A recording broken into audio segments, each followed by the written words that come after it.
What is up, maniacs? Welcome back to Sound and Pound. It is Wednesday, May 1st, 2024. Welcome to May. Alex, it's already May. My God. I feel like I'm saying this every month now, but like years going by relatively quickly as we're already almost to the halfway mark coming up on the next roll around. But how are you guys doing? We are Drake Riggs and Alex Bahunin here, as always, to bring you the wacky wildness of MMA each and every week.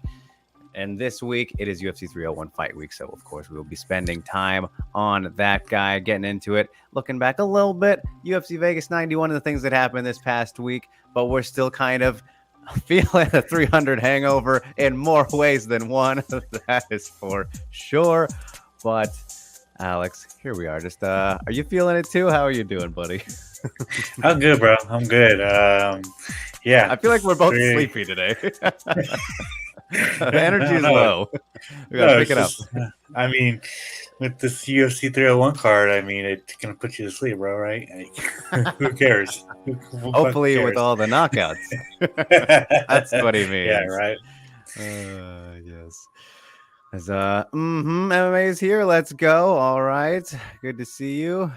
Stevie E time. Yes, indeed. Man of the hour. Steve Erceg in the main event. We will get to him, of course. And you guys get in all your questions. Ghost is here. And I figured out how to fix the star thing I was telling you about last week. We'll figure that out later because I'm a little bit late with it. But anyway, Alex. Let's just get right into it, I guess. Maniacal moment of the week. This past week, UFC Vegas 91, of course. I feel like this one pretty clear. I mean, there were some good performances, some good finishes, but obviously, like main event, Alex Perez gets the job done. Underdog, 3-fight losing streak, short notice, kind of all these factors about it. Big deal for him. And now he's turning right around, right? I saw he got his next fight booked like yesterday or 2 days ago. So he's just keeping busy, trying to climb back to the title. Puts away Mateus Nicolau in the second round. Yeah, exactly what he needed. So we'll start off with that one, of course, because UFC Vegas 91. I do have another option, another moment that I have personally here. But what is yours, Alex? What do you make of the main event of the card? Yeah, it was good. I was happy. I was happy that Alex Perez got back in the one column. He's a gem of a human being. And man, he needed that win so bad, so Yes. bad, and he did it in emphatic fashion, sleeping Mateus Nicolau when everybody counted him out, and just proved like man, like he might like have just a cursed UFC run the past few years, but like he still is an elite flyweight, and he'll give a lot of people in that division problems. And like, yeah, he's lost some, but like he's lost to only really good fighters, Yeah. you know. So yeah, so that's good. And I just want to throw, my moment of the week was bare knuckle. I'm still just get it out there real quick. Man, Mike Perry is just born bred for that fucking sport, and he did it again. He goes out there, makes quick work of Thiago Alves, and got paid $600,000. Woo, man! Not bad. Yeah, good paycheck. Unfortunately, the co-main and featured fight both ended in injuries. So, like, so what was the official thing on Duffy? Because I didn't watch the card, but that was weird. I saw the clip of it. I think the official diagnosis was he quit, but Okay. This hurts. That was I got hit by Ben Rothwell. I'm done. that wasn't fun. Yeah, this is not what I signed up for. I quit. That was his diagnosis. All right, fair enough there. But yeah, well said on Mike Perry. Not a bad spot he's in right now, especially compared to the rest of that card. If you look at some of those numbers, somebody got paid $500, Alex. Oh, it's 2024. Holy shit. I can't believe that. I mean, I can, but like, well, we won't get into that. Rain has a quote here, which I don't know if it is from you or let's see what he says. If we listen to each other's hearts, we'll find we're never too far apart, and maybe love is the reason why. For the first time ever, we're seeing it eye to eye. for Alex B. Hoonan, who's always be tuned. Is that do you know what that's from, Alex, or is he just giving that to you? Sounds like a lyric or something. Oh yeah, no, fucking Eye to Eye from the Disney movie. Okay, there you Yeah, go. There the you go. Goofy movie, Eye to Eye. Absolutely banger song. Yeah, Nice. Good one, Rain. Getting the deep nice. cuts Yeah, there. yeah, Rain, fantastic. All right, awesome. So, okay, the other one I got to mention, of course, is Chihiro Suzuki, rising featherweight champ. He does it again. Guy keeps on keeping on. I mean, pretty much knocked Kanehara all around the ring to get that finish.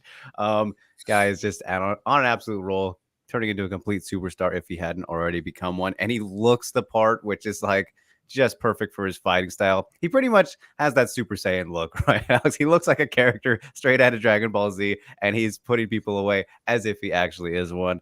Another stellar performance from the champ. Very curious to see what is next for him. Juan Archuleta says he wants to work his way to it, has to get through Clever first. A lot of fun storylines going forward in the Rise in Featherweight division here, and especially as they have that fight coming up at Super Ryzen 3 with Mikuru and Ren, even though either of those guys should probably get a title shot if they win. But, there's a lot of things happening. So Chihiro Suzuki, give the man his flowers. He is must-see TV at this point. So, yeah, that was one I wanted to give a shout to. From everything else, a little bit of love to Bogdan, right? Bogdan Guskov, the doppelganger, Anthony Smith. I want to bring him up, Alex, just because light heavyweight, obviously a fucking weird division. So he's not my maniacal moment of the week or one I had on my list, but I want to bring him up to you because, like, do you think he's for real? Like, how far do you think he can go? Because I think light heavyweight could use him doing good and becoming a guy, but I don't know if I'm sold on that yet. Yeah, I don't know. We need to see him tested against somebody else.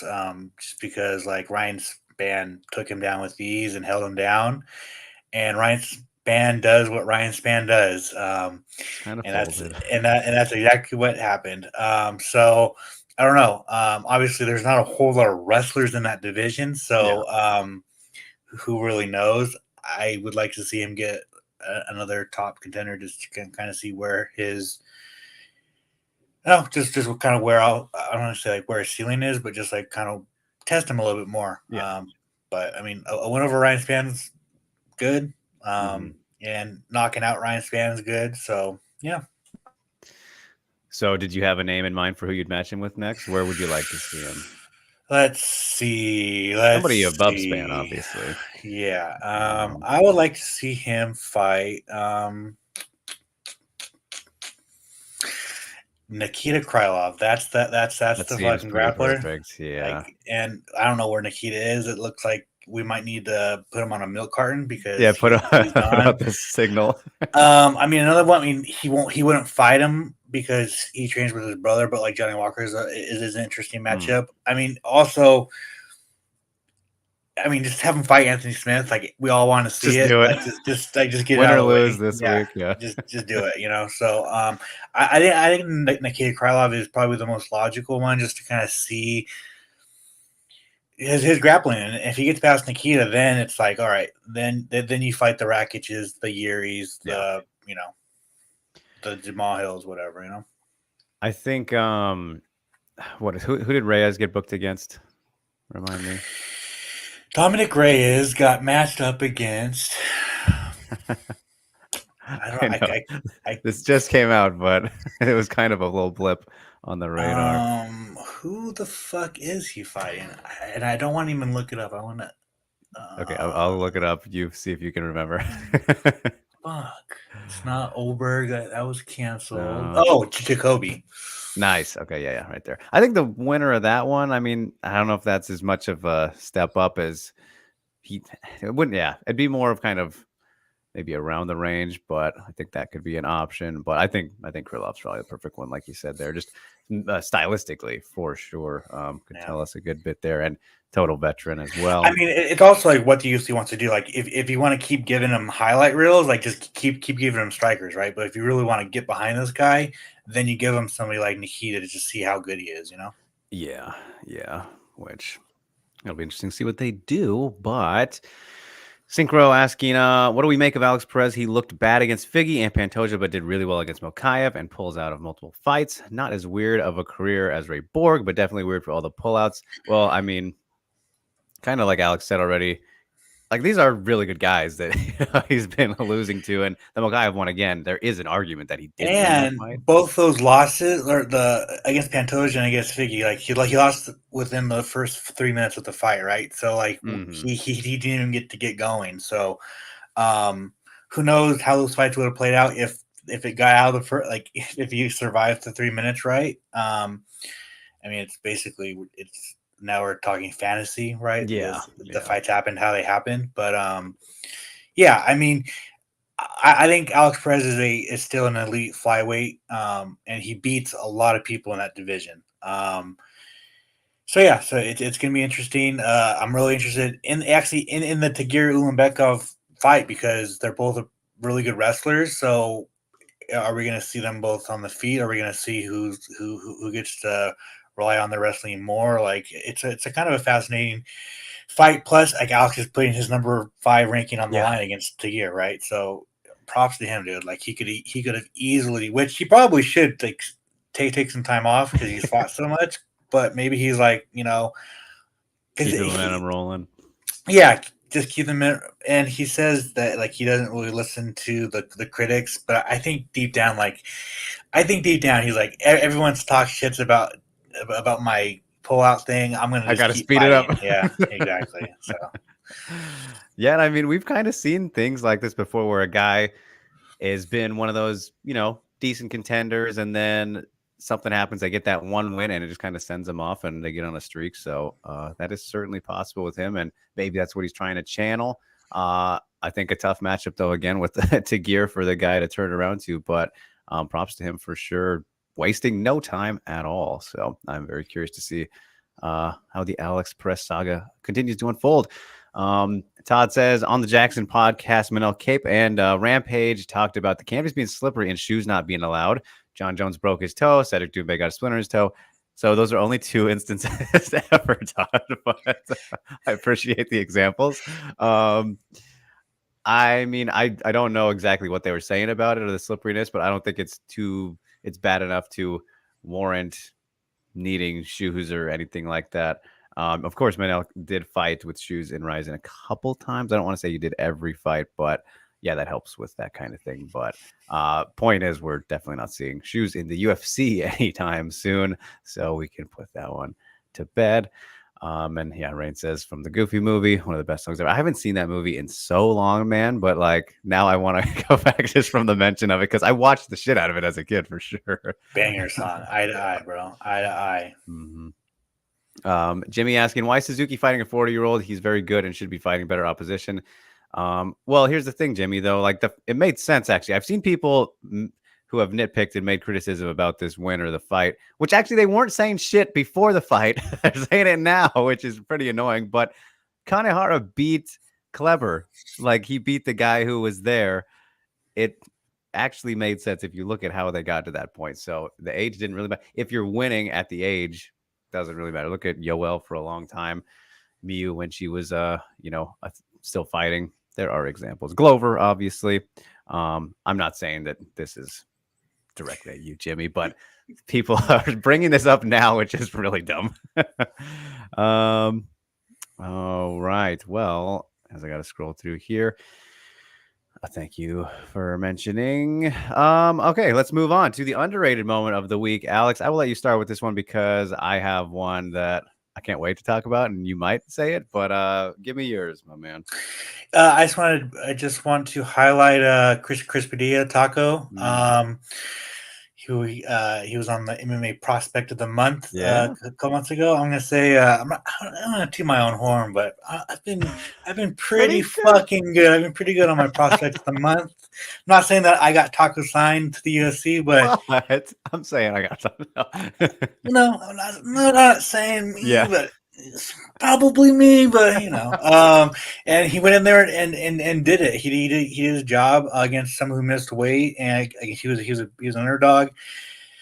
And I said it during the during the I got asked during the post fight, and I've just been saying like I love when the UFC gives these guys a chance, and he called himself a journeyman in his post fight interview. Like, the UFC is so, and they're so big on signing undefeated prospects who's fought fucking bums, right? So it's nice to see someone who has fought everybody on the regional scene, who's won big fights, lost big fights, big matchups, who fought veterans who don't fight fucking 7-Eleven cashiers. Like it's refreshing to see those guys get their chance in the UFC because I like it, and he got his shot and made the most of it, and he got fucking bummed of a performance bonus. He should have got. I don't understand why they don't give dudes that making $12,000. Yeah, dude, like why? I understand it's a main card. They're on the main card for a reason, but most of those guys are making all right money. So like give this dude who's comparatively, yeah, dude, like he made $24,000. Like give him another 50. Yeah, 100%. And it is always great because it's rarer now, like you said. So for him getting the shot and then, making the most of it, you love to see that. But all right, for my underrated moment of the week, Alex, this is one I feel good about just because this was a past Spotlightville entry that we had. She didn't come up for me that week, but she came up big this week because Mother of God, Kendra McIntyre head kicking Katarina Legaretta's head off her shoulders at LFA. Was very violent. Was very surprising. Not exactly what I expected to see this weekend whatsoever from anybody. Especially kind of her after floundering in the last time we talked about her. But man, that's a knockout of the year contender. One of the more vicious, violent knockouts from a woman that we've seen in a bit, maybe ever. It's up there. So got to give her some love because if you haven't seen that one, it's kind of just like ragdoll, ragdoll physics, brutal stuff. That was worthy of the underrated moment, I think, because if you haven't seen it, seek it out. So, before we move on, Ghost asking, do you think light heavyweight is the weirdest division because the people who don't try to get good at MMA technically seem to be the ones that succeed in that division? So, kind of interesting you put it that way because, I mean, you look at, yes, Yuri, maybe not the technically proficient guy, but shit works for him. Jamal Hill, maybe you could say the same to an extent. Alex Pereira, though, obviously incredibly technical, refined, powerful striker, all those things, but not so much in the grappling department. Things are very, uneven, unbalanced, not the cleanest. They don't make him like John Jones anymore. You know what I'm saying? They don't make him like John Jones no more. I was waiting for it. But even before that, but yeah, it is weird, a weird division for sure. But would I say it's the weirdest one? Maybe, Alex. Like middleweight kind of can be a little bit weird still. But I think it's probably light heavyweight, actually, the more I think about this. Like, could be, for sure. I mean, definitely since 2020, it's been the weirdest for sure. Absolutely cursed since Jones left it. I don't think there's any doubt about that, but finally got a title defense for the first time, since Blachowicz. So I think it's still the middleweight division, bro. Like, what? Still weird, yeah. Yeah. DP's champion. Fucking Sean Strickland was champion before him. Yeah. Very true. Heavyweight's always weird too, and it's fucking not its fault this time. So it is interesting. Let's see. A lot of comments. Appreciate you guys. Got to sift through them all though. But all right, let's move along to the Mania main line. Getting ready for this week because it is UFC 301.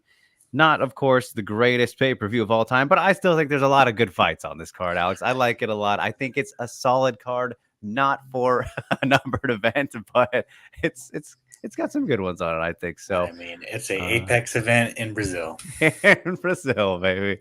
So with that in mind, though, what gets the juices flowing the most for you, my man? What stands out of course, outside of the main event, co-main event. I mean, I think the banger of the night's Elvis Brenner versus Orabai. I can't wait for that fight. But Jack Shore versus Joe Anderson Brito is mine. Because Joe Anderson Brito is very good, man, and I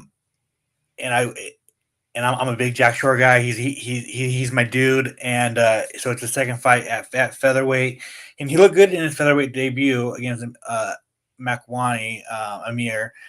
I just think it's gonna be interesting because Jack is very good wrestling, and Joe Anderson is a good striker, right? So is it just gonna be Jack gonna be shooting for a while, or is it gonna be him using his full skill set? And Jack hasn't been doing a lot of media for that reason. I think he's kind of keeping it under wraps. Plus, yeah, exactly. Plus, he's coming off a bad hand injury, and so it's a very fascinating matchup to me, and especially because like Joe Anderson is such a big favorite, which I understand, but like if you look at it, Bill Algeo beat him by a decision, and I feel like Jack Shore is better than Bill Algeo, so right, it's kind of weird. So yeah, that one's very fascinating to me, and then I just kind of want to throw it out there like Anthony Smith being a 3-1 underdog, which I understand he's on this losing streak, but like a 3-1 dog against Vitor Petrino, I'm throwing some money on Anthony Smith. I don't give a fuck, bro. I mean, that's kind of that's his spot. Like we've seen him in that spot before, and be like, "The fuck are you guys?" And then ruins it. Yeah. So I mean, I think it's just one of those matches where like if you can't beat Vitor Petrino, it's time to hang him up and just focus on broadcasting, and that could be this matchup, right? But I just feel like Vitor is good, but like is he like that good, you know? So yeah, we will find out. And I'm not even sure that like this matchup might not even give us those answers, you know, depending on what kind of Smith shows up. Yeah, 1000%. Yeah, for sure. Yeah, that is interesting. But all right, we just hit the 400 mark on the viewership across all platforms. So I got to say thank you guys for tuning in. Like, share, subscribe, do all that good stuff. If you want to ask questions about... Bell says thank you. Bell says thank you. Bark, bark. If you want to leave questions for topics that are unrelated to what we're currently talking about, we will get to them at the end of the show. So don't think you're getting ignored. They're getting saved. I see you. But just got to drop that in there as we continue on with the show. As Jimmy here asks, how much would you pay for this pay-per-view, Alex? It's a light pay-per-view that probably costs $15 if that. I think it's $30, bro. Honestly, I think it's $30. Yeah. Like if it's $30, I'd even buy it. but But he's still gonna buy it, you guys. I'm gonna buy it for sure. With money, it might not be his. But I'm definitely gonna buy this. We'll watch it. We'll watch and support.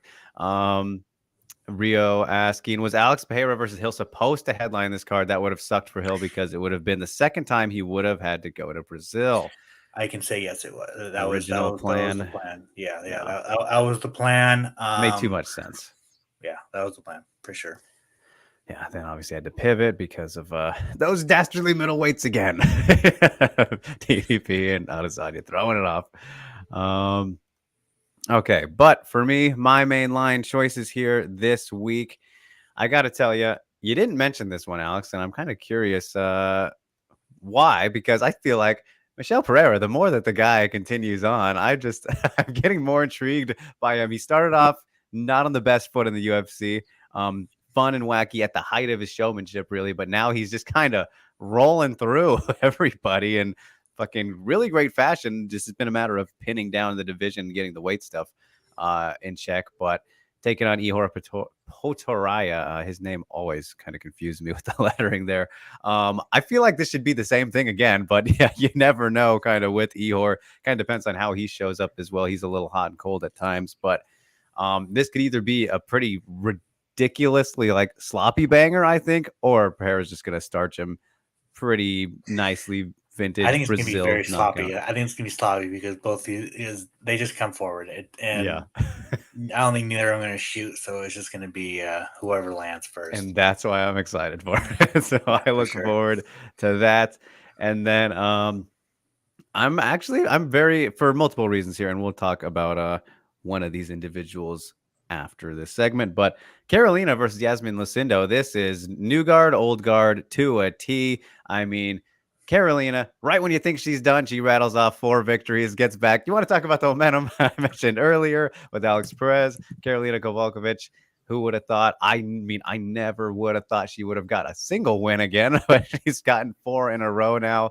Of course, some of these matchups have been a little bit favorable and not really progressing upwardly if you kind of look at the names and who she's beating, but she's been looking great in them and showing improvements. Like that's the biggest part of it, is that she is showing a broadened skill set compared to what we used to see from her, which is mainly just great striking and her clinch work, but she's really putting it all together now in each of these wins. But she has a very, very tough young Yasmin Lucindo. She's also 3-1 dog. Which, I mean, I'd go 2, maybe 3 at worst. But yeah, like in Brazil, Yasmin Lucindo, one of the best prospects in the division for sure. This could be a good launching pad for her to get a name like that. It's a great test, I think, for each of them and kind of where they are right now.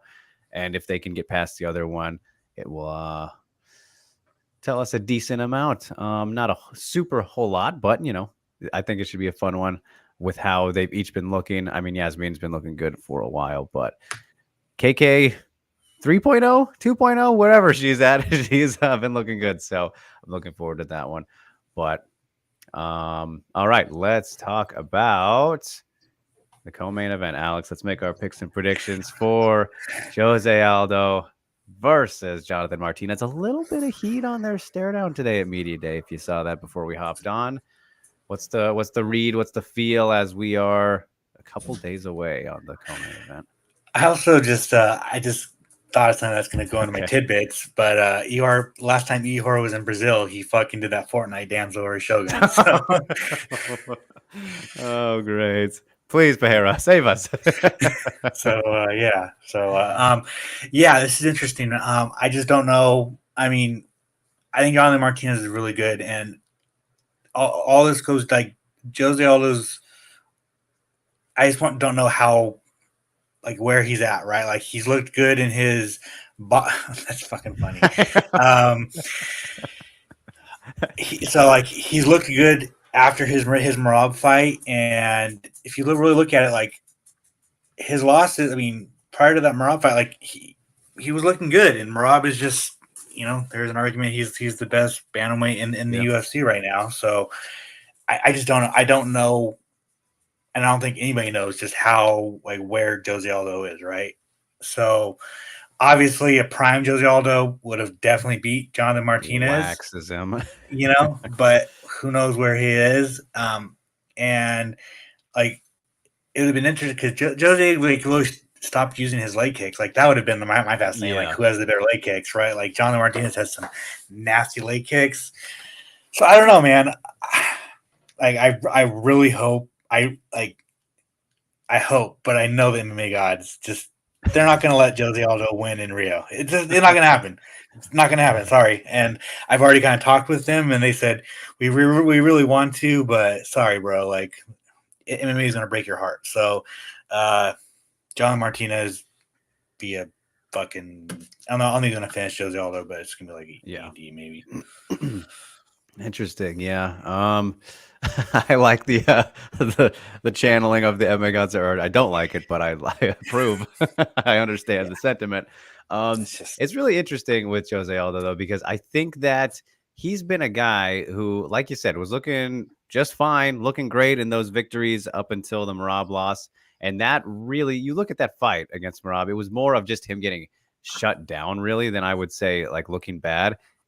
Merab just has that style and ability more than anything to do what he did to Aldo. And who knows, even if that fight had 2 more rounds, if he would have got caught or something, certainly possible. But thing is, I wouldn't say like, no matter how many times Aldo has lost at this point, and some of those fights that we have seen, I wouldn't ever say he's shown like a gradual decrease, because then when you feel that he maybe has, then he comes back and gets on this winning streak that he was before, looks great again. Of course, not at maybe his very, very best when he was on top of the world, but still an incredibly elite guy. One of just the most technically proficient strikers we've ever seen. And, defensively with his wrestling, his takedown defense was ungodly, out of this world. Which is what made the Merab, performance a very interesting one. But that's not going to be a problem with Jonathan Martinez. And then you look at the retirement, and he stayed active in boxing, albeit, but he's not just been like sitting around doing nothing.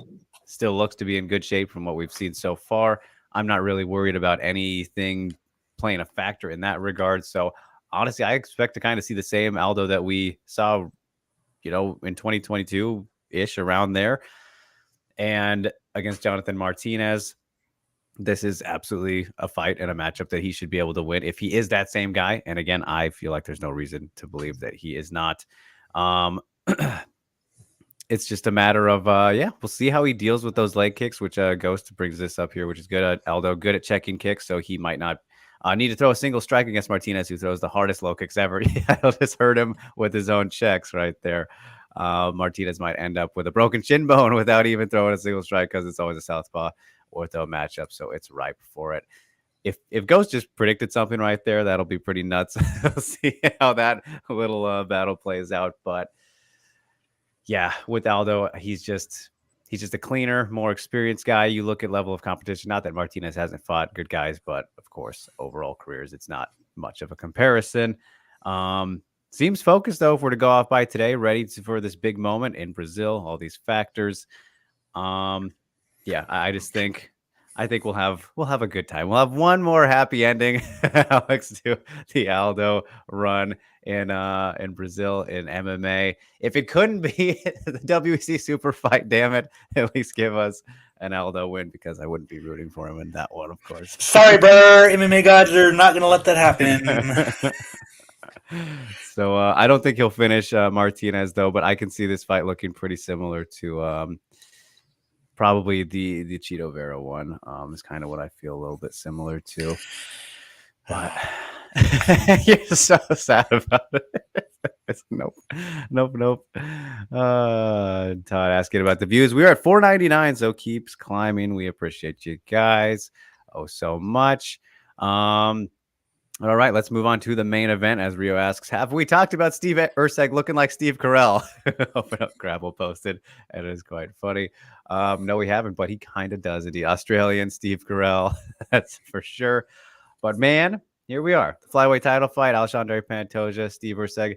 Pretty excited for it, Alex, even though, it's not the big, sexy, marquee fight, all that. Stylistically, though, it's just fun, and we're glad that the UFC did the fun fight rather than maybe a more reasonable, logical one in terms of rankings, all that stuff over Mokaev when we were, discussing that around that time. But I'm excited for it, man. And Steve looks like he's, taking the moment in stride too. All that good stuff. How we feeling? Can he get it done? Can he pull off the upset? If, just stepping back out and looking at this fight, comparing two resumes, Pantoja's resume is right. Not even comparable. He's the more seasoned fighter. He's the more technical fighter. He's the more whatever. And I think he has more ways to win than Steve Erceg. Yes.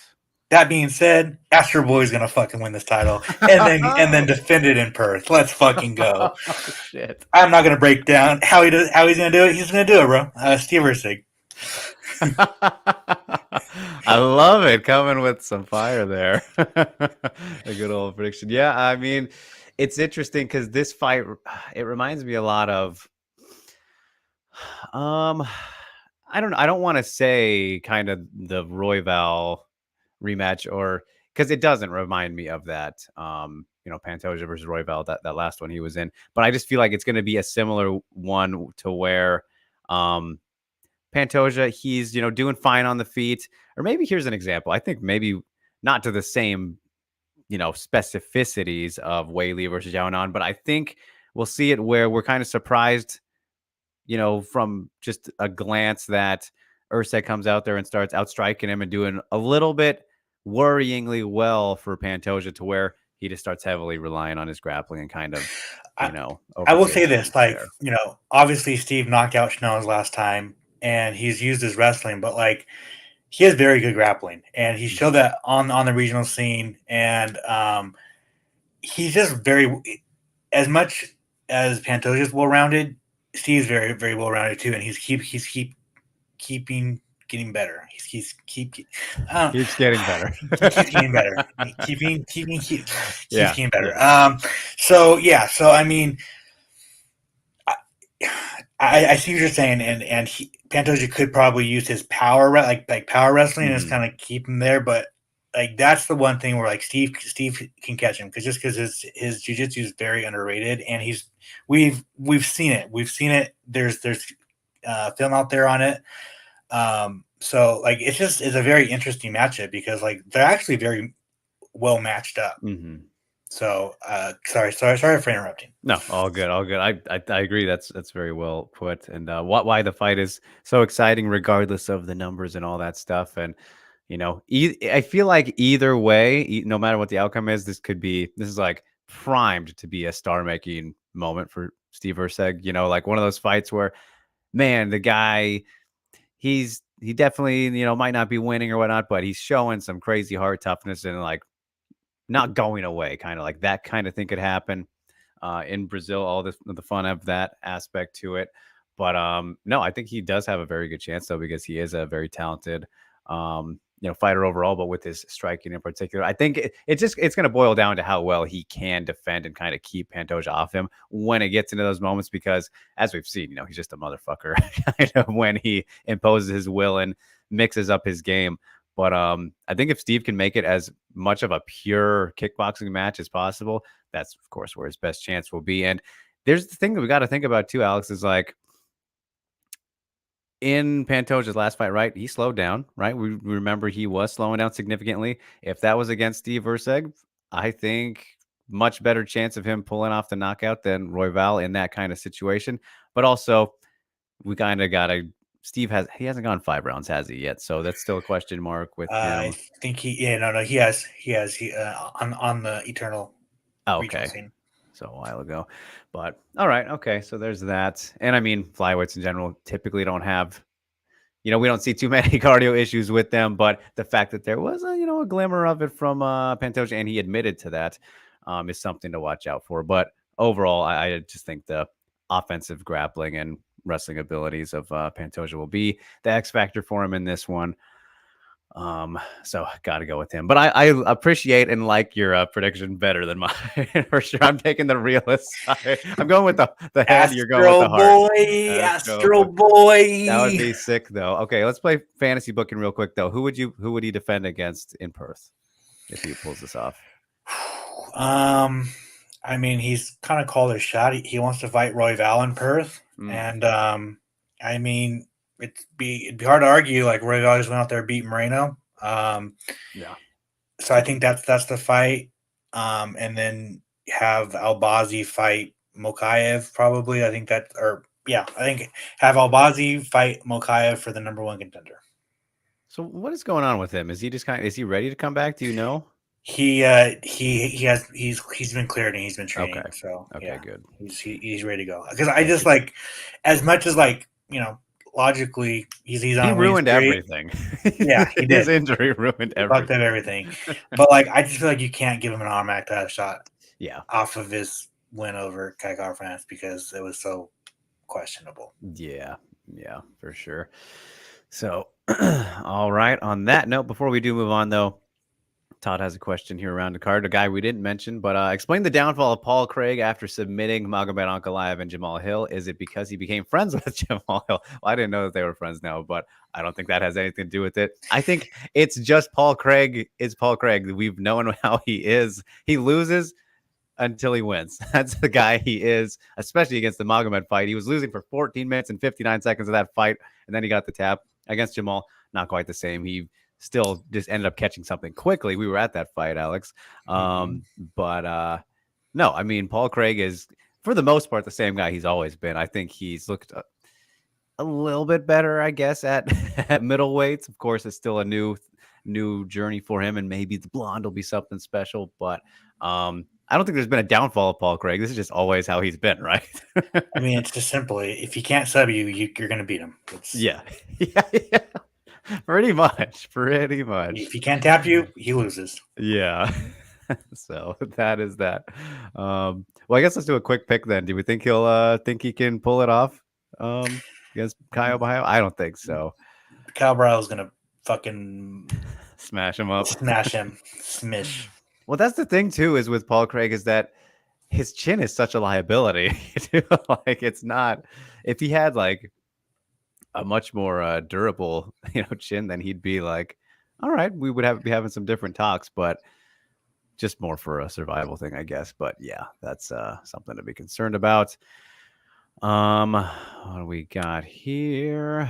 Dun, dun, dun. Todd Cejudo called Moreno for a fight at 135 at the Sphere. Moreno retired. Not cool. Well, what, he's taking like a break. He's not fully retiring. We'll see how that one goes. Okay. Let's go on now to Giddy Up Yeehaw Spotlightville. Here we go. Alex, let's talk about the prospects who deserve some love this weekend. Who's getting the Behunin seal of approval? Going to FAC 24 and going to spotlight G Money Gage Young. He's 7-1, 23 years old. 70% finish rate, and he used to be under the tutelage of James Krause. Now he's kind of gone off because that relationship isn't there anymore. And yeah, he's just a young killer. And I think if he gets a win, an impressive win this weekend, he'll be a lock for a contender series. He's just he's violent, man. He can finish you anywhere. He likes striking more than grappling, but he has the grappling. So yeah, I'm really high on this kid, and he's fun to watch. All right, there you go. Then I mentioned her already on the lady side of things. It's Yasmin Lucindo very easily this week when you have someone who's kind of shown the capabilities that she has so far in her career. I mean, 20 fights. Well, this is about to be her 20th fight, right? Or no, 20 fights already. 22 years old, looking ahead of her years for sure. Just submitted Polyana Viana the last time out. Pain for Alex. He's sad about that one, I'm sure. But before that, beat Brogan Walker. Yeah, you don't do that. Only has the loss to Yasmin Yarguay, who's also one of those top tier prospects in her last like 10 or so fights. Just rolling right now. Has a very good overall game. If you've seen Yasmin Lucindo, you really don't need much explanation. But yeah, good fight for her against a veteran. There we go. All right. I think we are caught up here. I see you guys. Synchro says, what's our That's So PFL moment? Well, since you asked, Synchro, I guess we might as well pick one out now. What is our That's So PFL moment from the past week, Alex? From Vegas 91?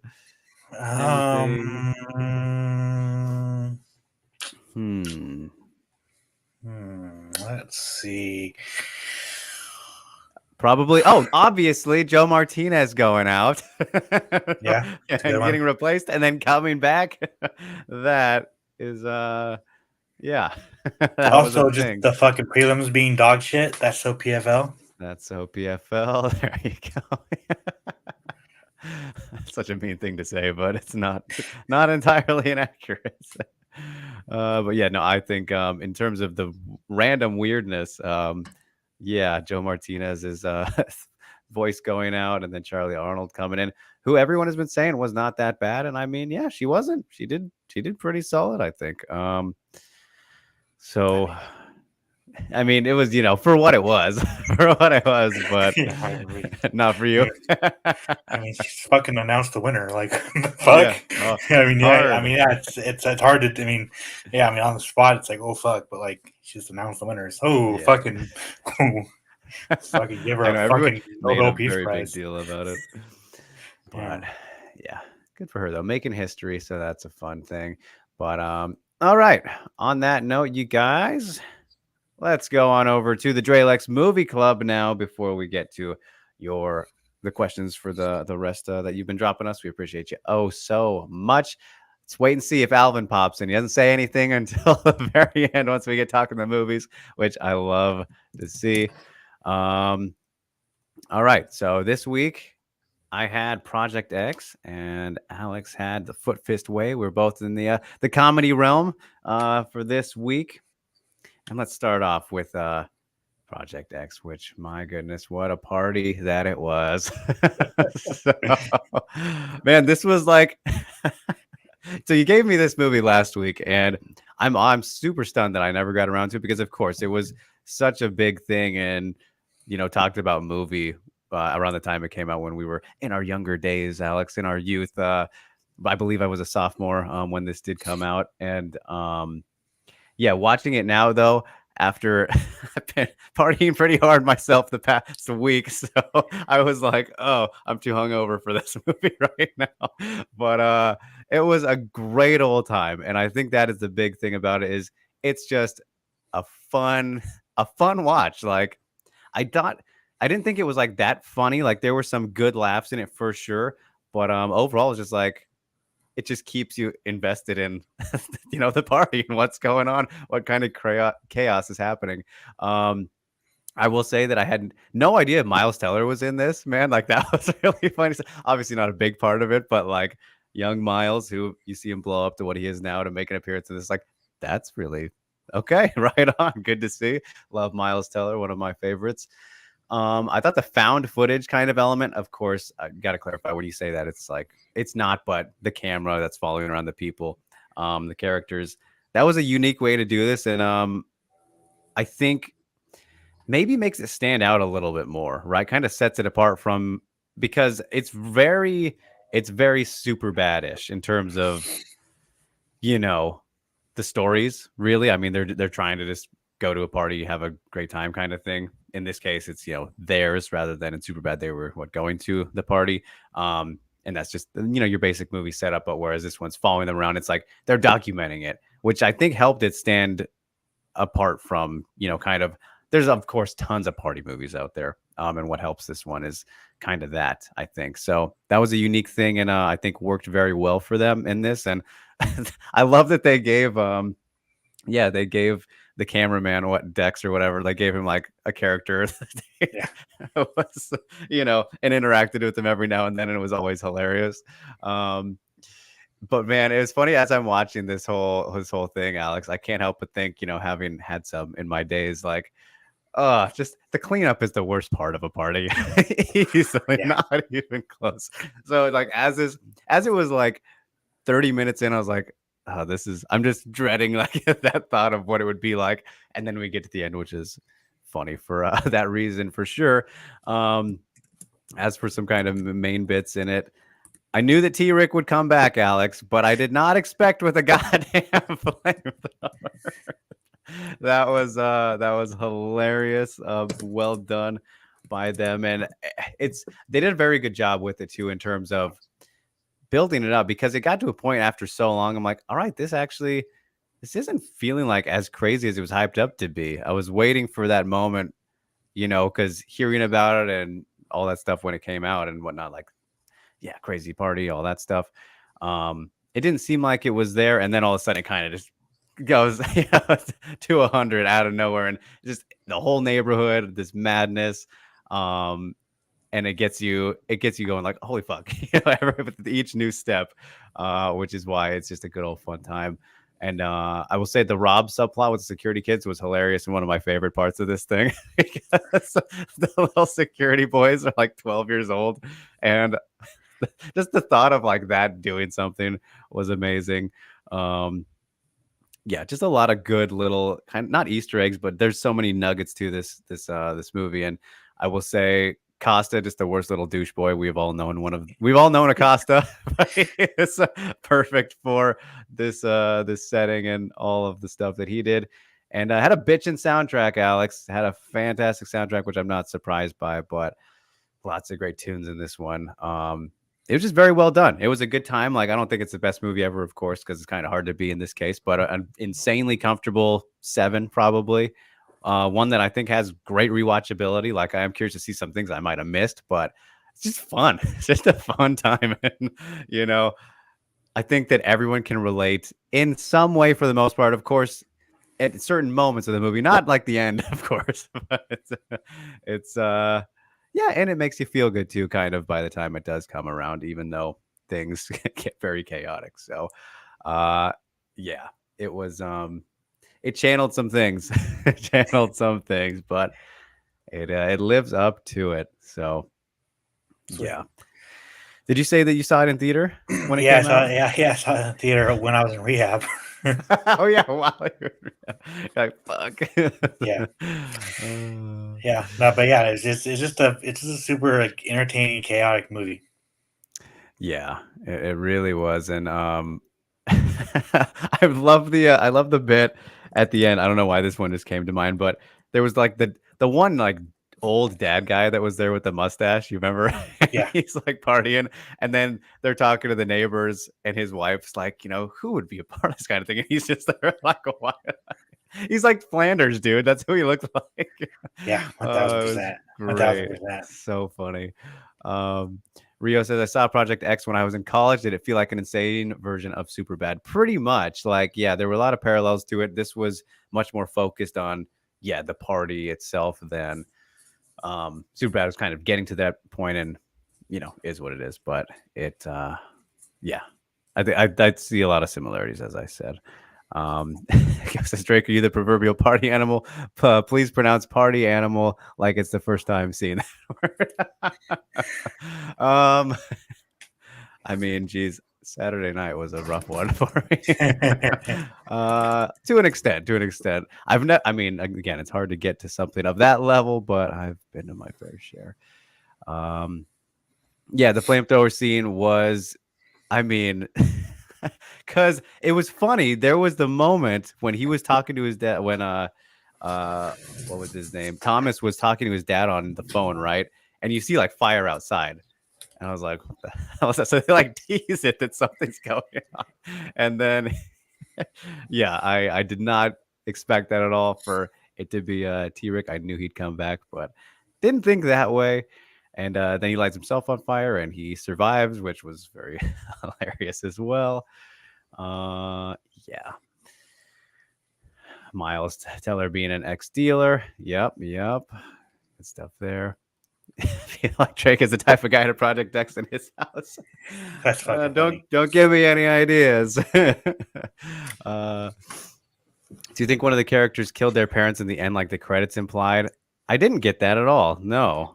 I didn't get that implication. Yeah, the cameraman, Dex. Never mind. Yeah, because he said he lives alone, and like, you're freaking me the fuck out, dude. Yeah. That's definitely how it was implied. And I guess one last thing on this. We like chaos except for Colby. One last thing on this movie, Alex, is like I love watching these because it takes you back to that time, right? Because now this would never get made. And it's not because it's a crazy party, but it's more because of the characters, right? Like Costa specifically doesn't exist in 2024, which is very sad because Because he's a this great guy, his character. stock is fucking Charmin, bro. Yeah, yeah. But like, it was funny. There were so many, like, just the fact, just the scene going to meet with T-Rick the first time, like almost every line in that scene, I was like, canceled, canceled, canceled. It's like, oh, those were the times, weren't they? Yeah. Yeah, but that was still 10 years ago, Rio, 14 years ago. My goodness. It was those were the prime days of There has been a comedies. planned sequel for this for a minute. They just can't get it off the ground. Probably for the reason we're talking about. Yeah. I know. I wonder where Alvin is. I'd love to hear what he thought of Project X. As Fucking Alvin. Isaac Lawrence is here, so shout out to Taco. It's taco time. There we go. Yeah, coming in clutch. But all right. As for our continuation in this comedy journey, Alex has foregone has learned the foot fist way. So let's get to it, my man. What did you think of this one? Danny McBride's first movie. Yeah, so I watched this last week, like 3 days after the podcast. I just wanted to get it out of the way. And like it's a funny movie. I just already Very forgot dry. about it. Yeah, I just like already forgot about it. It's like it's not memorable to me at all. But it's like it's a funny movie, and like the Jody Hill and like it just Their combo. Jody Hill and Danny McBride are just a match made in heaven, bro. Like they're so good, and like for Danny McBride's first like movie, I know that he had like one before this, but it was kind of like a shorter film. Yeah.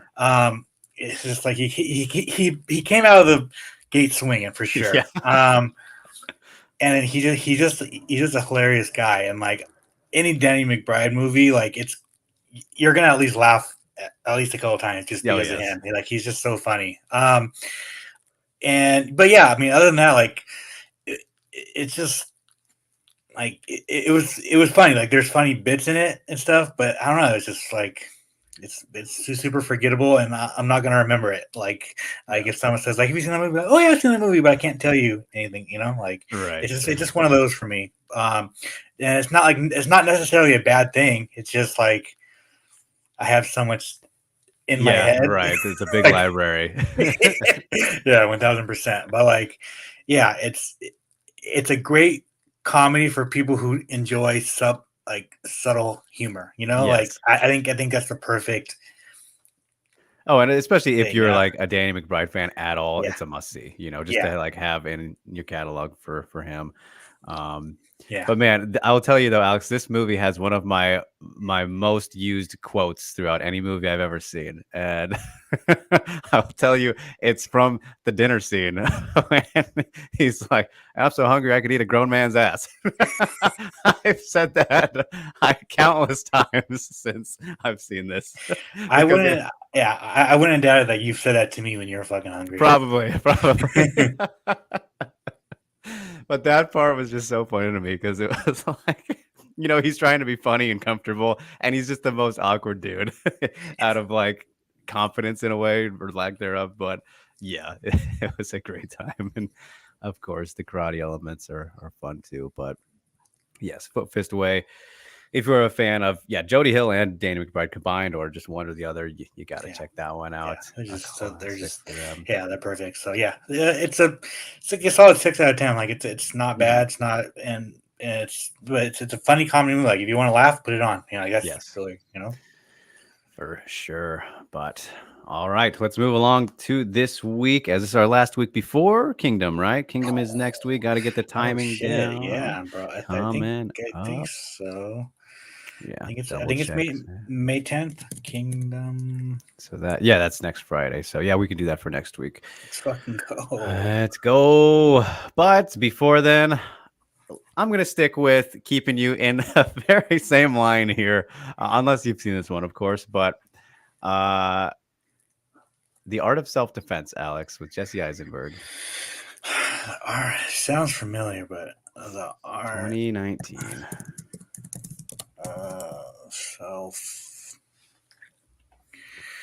It's another similarly themed karate comedy.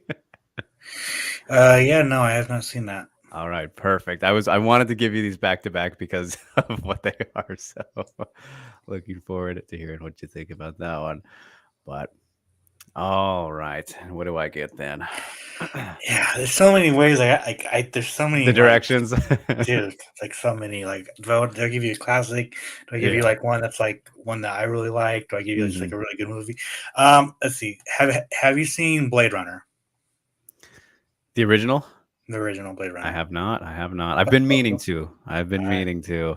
There you go. Because I know that like because I really want to watch 2049 and like it looks like something right up my alley. Very cyberpunkish, right? So these are ones I've been meaning to get to. Yeah, so like I watched Blade Runner when I was like younger, and I just didn't like it because it's like it can be slow, right? So then I rewatched it in 2019 with like as a fucking grown man. Yes, and bro, yes. fucking loved it. I absolutely loved it. Loved it. So like, it's just so funny how like a You can decade. change the Yeah, perspective. yeah, Yeah. 1000%. So All right. Yeah, I'm looking forward to that one. Synchros is strike, don't go Blade Runner during parties. And Rio has a comment here, but I'm not going to read it for Alex because it's spoilers. But yes, that is the one. Don't read it, Alex, because that is the one that I have given him. So, all right, that'll wrap up the Drelex Movie Club. You guys, good times sticking with the themes there. And I'll have to do Blade Runner 2049 after Kingdom next week, obviously, because I'm going to probably desperately want to. All right, so let's wrap up now with your questions throughout the show that we have not gotten to, as we got 686 of you. We appreciate you so much. Well timed at the hour mark too. This is just a fun little one. But Rio says the podcast called Sound and Pound. Who is Sound and who is Pound? Well, I mean, obviously I'm the much bigger guy, so yeah. I'm the Pound. There we go. And then I have the dulcet tones, of course. Yeah, come on. The radio voice. It's so obvious, dude. Don't you come on, check it out. Check it out. Look at the pipes. You know what I'm saying, bro? Like, this fucking Sound and Pound on the Pound. I can't even get the center. You can't even get them in there. Okay. Barton's back with Chris, one of my favorite names in all of the world. I was wondering what both of your opinions on Ilya Tapuria trying to challenge for both his belt and the BMF belt that Max Holloway just won. What makes a BMF? Takes all challengers on short notice. Fantastic question, Barton, or questions. Start with the beginning here, Alex. The BMF belt on the line. I said this on Between the Links before UFC 300 when I was talking about with Mike and Jed. Shout out to them, MMA Fighting. I don't see any.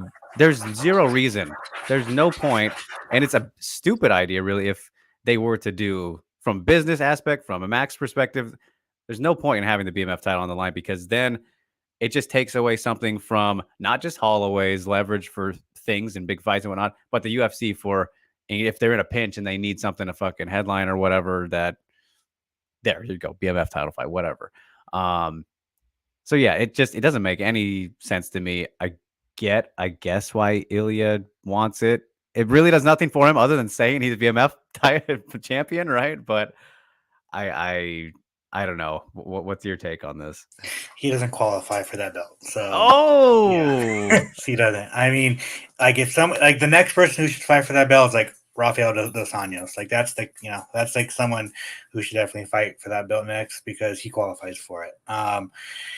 Like Taporia is obviously a bad motherfucker, bro. Like, and he's gonna be a great fighter, but like right now, you don't qualify for that belt, so you're not gonna get that shot. And I agree with you 100%. Like, it does nothing for Max to defend that belt. So, sorry, brother, you ain't gonna get that belt. It's just a bad business move by the UFC, though. Like, mainly, they don't have any good reason to do that.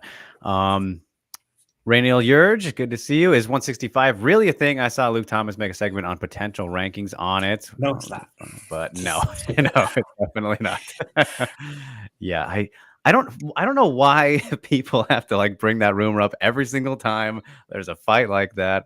It's just there's never anything to it. And yes, thank you, Go says clearly Sound is Drake. He was the guy who did the readings for the original Fan Punch breakdowns. Huang Zhang is here. Do you remember the Migu reporter that said Zhang versus Yan generated 30 billion views on Chinese social media? I checked the numbers on Migu and the number was 15 million. Do you think he just misspoke?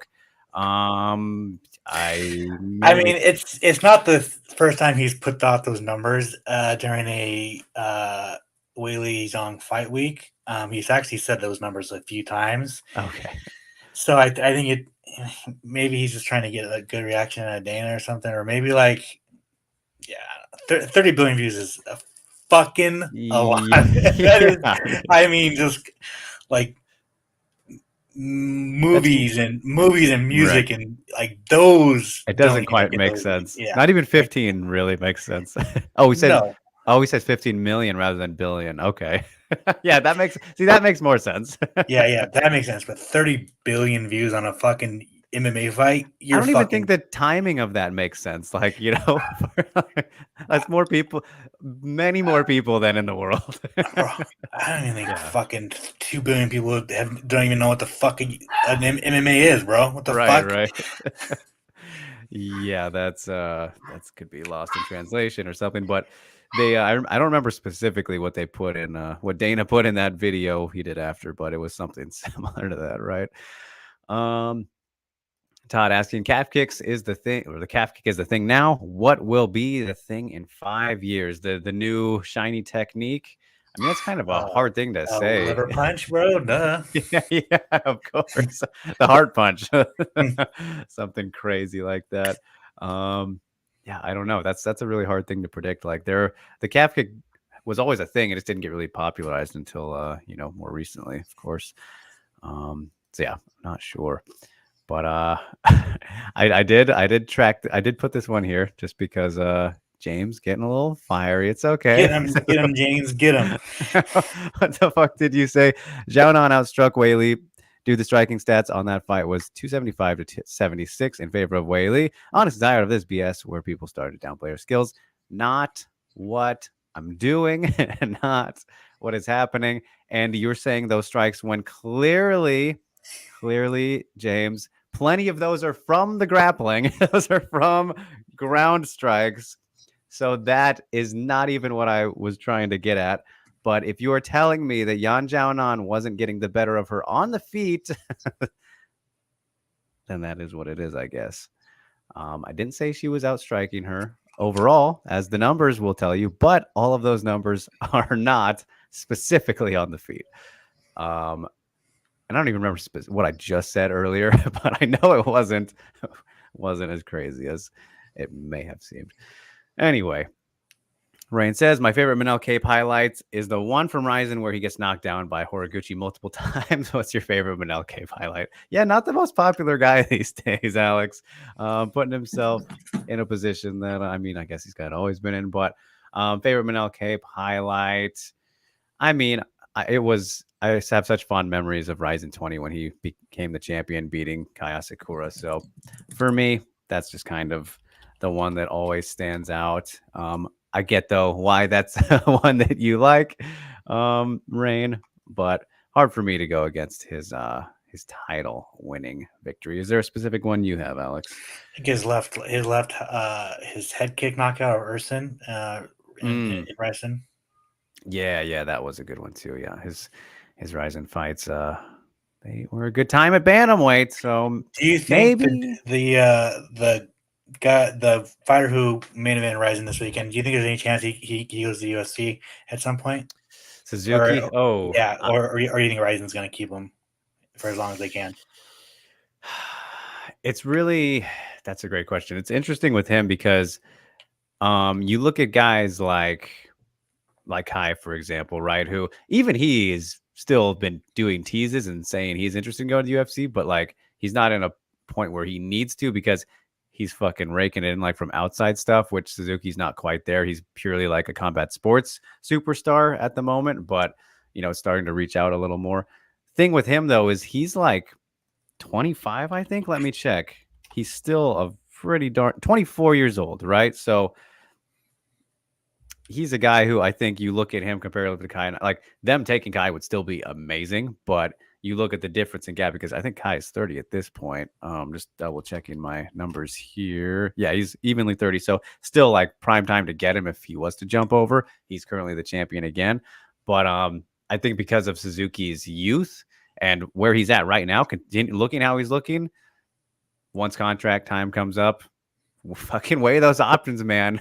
There's no way that they would not have interest in. Let's say this happens at the end of the year, right? Like, I don't know what his contract details are at the moment, but you get him at 25 on the streak he's on. Hell yeah, they would take him probably. Depending again, problem is pay cuts. It's going to be a pay cut. Yeah, like does Ryzen like keep their fighters like close to home? Like they don't want them to go other places. It's it depends kind of on the person, really. Sakigabar has been pretty open about that. Like with Yuri, for example, when they let him get away they viewed it as a bonus because of all the time they had him for such a good amount of time. He was there from the very first one, right? Like Ryzen's almost 10 years old now and fought up until, whatever year that was when he came over. But Sakakibara spun it or, thought of it as a thing where, all right, he goes in, the better he does, it makes us look better because he was one of our guys, which is a great way to, I think, look at it and makes more sense when they've been there for a while, right? Because he was, a homegrown guy rather than, let's say, somebody coming on in for just like 3 fights or so and then wiping everyone out. Like Juan Archuleta going to Yeah, Ryzen. yeah, and Balin, yeah. Yeah. So it's pretty situational, which I think is fair and good. But yeah, Suzuki though, I think there's a very strong chance, especially if he just continues to clean out featherweight, which he is working on. But a lot of fun matchups for that guy. Todd asking, why is Beneil Dariush in the UFC after so many knockout losses? He's still very good. He's a ranked fighter, bro. He's still very good. Even though he's gonna chill out for a little bit right after the last one. So good for him. Good for him. Good idea. James says Tatiana Suarez called out Weili to fight in the Sphere, a 2-month turnaround. I want to hear your guys' excuse to why that is okay, but when Weili calls out Esparza at UAE, it's not. Why do we always do this? Why do we always do this, James? This comparison thing. And what do you mean 2-month turnaround? I can confidently say Tatiana's probably going to get Weili next. I just don't know when that's going to be. Yeah. Yeah, what the fight was the beginning of April to September is when that's not 2 months, man. Like I don't even know what you're talking about here, unless you just mean like for the fight camp specifically. But yeah, and you brought up the Carla thing again. I don't even want to revisit that. Jimmy says, why does the UFC cut costs? But why does the UFC get costs but keep Bruce Buffer and the ring girls around? Well, I will say, I have nothing against the ring girls whatsoever. You know, like Brooklyn Wren, bro? What the fuck? Great. She's great. In all my experiences and interactions, she's been fine. Great individual. But we know they've never been very necessary. Sorry, ladies. I mean, you don't like boobs and fights, bro? What the fuck is wrong with you? Boobs and fights. My goodness. That is the best way to counter that. Like, all right, fine. Okay, you got me there. Yeah, exactly. Keep rolling. Let's go. Do you think there will be fights in the crowd, or will Big Nog take the microphone and try to calm everyone down? I don't know if that's a specific reference to something that happened before, but Brazil fight crowd, they're more likely to riot than actually, I think, have fights in there like Mexico, but always possible. Oh, here's a fun. This is a fun question, but one I don't really want to give the answers to because then it highlights things. But Barton is asking, what MA content creators do you suggest we avoid? I've been following MA Fighting, MA On Point, MA Junkie, but I want to learn some technique podcasts or channels if that exists.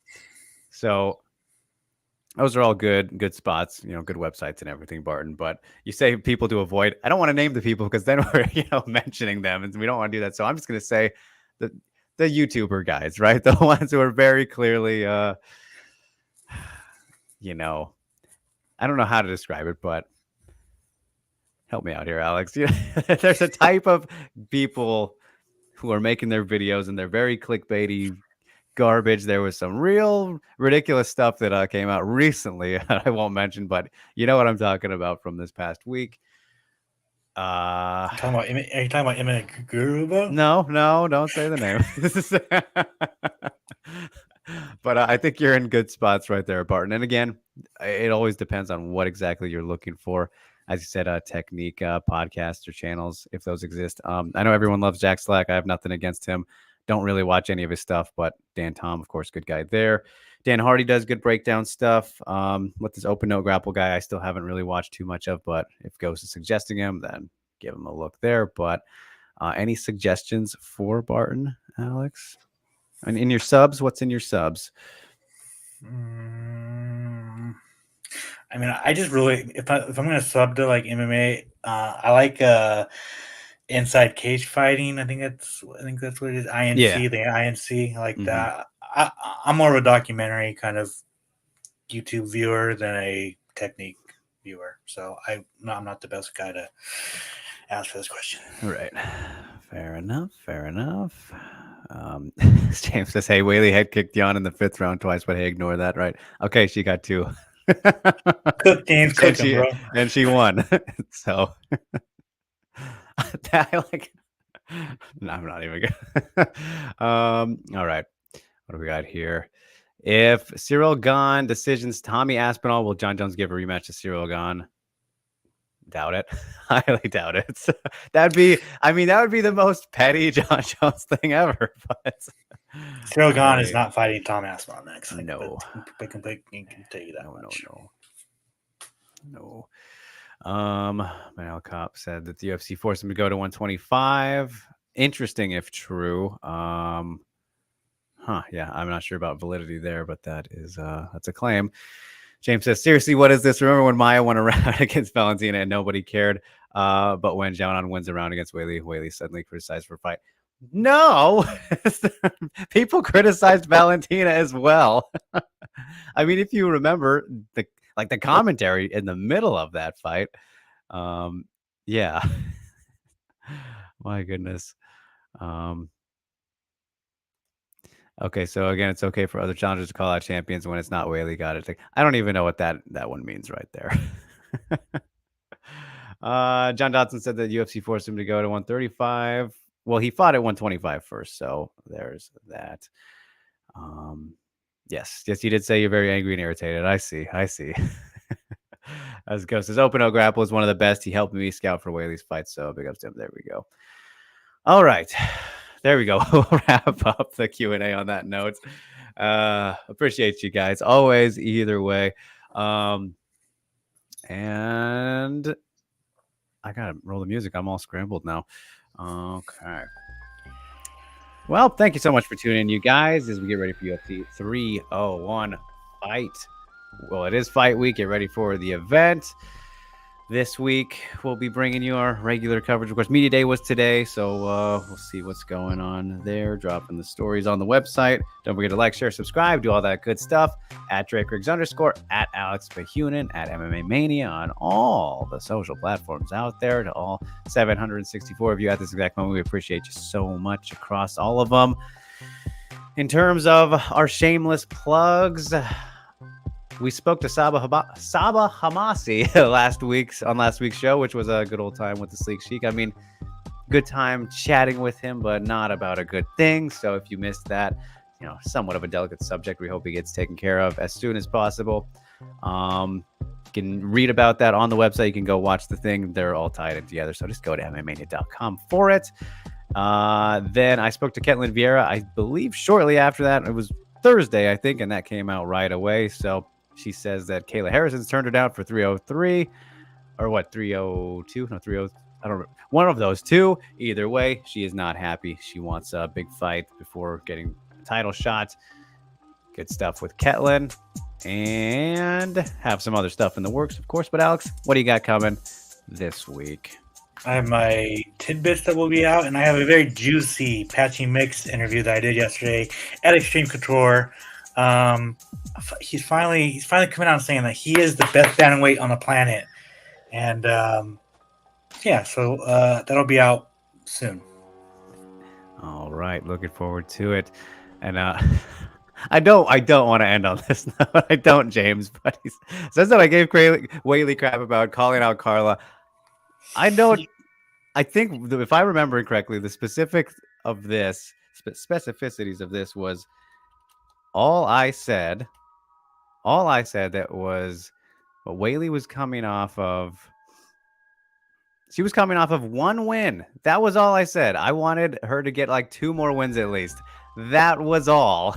If that's giving her crap, then oh fucking K, man. But saying it's okay for Suarez, who's on a winning streak, undefeated, there's a difference here. I agree with James, bro. Fuck you. Fuck me. On that note, you guys, we'll see you next week. Same time, same place. Enjoy 301 and don't listen to me.